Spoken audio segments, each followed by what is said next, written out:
at Audio Boffins, and today I am in a 2011 997 911. This car comes with the PCM 3.0, which unfortunately was very basic. This one, so basic in fact, didn't even have aux activated on it.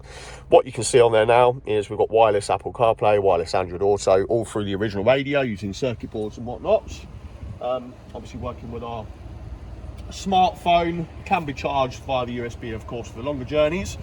We've done a 4-stage deadening on the doors, which consists of the outer skin, inner skin and the interior door card, using 3 different materials over different layers. Under the bonnet we've got a Helix amplifier which is running 4-channel mode bridged, so effectively 2 channels, about 200 watts RMS. And we've got a 3-way ground zero front end, because you can obviously get your mid-woofer, mid-high and tweeter. The tweeters are a bit of an arse to fit, to be fair, but once you know what you're doing with these cars, they're pretty straightforward. It doesn't take much to make these sound absolutely phenomenal.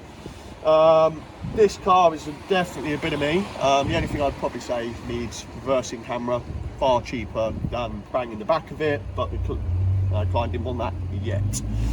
Thanks for watching, and if you want your Porsche upgrading, give us a shout. We are masters in the art of car audio, and we know these cars very well.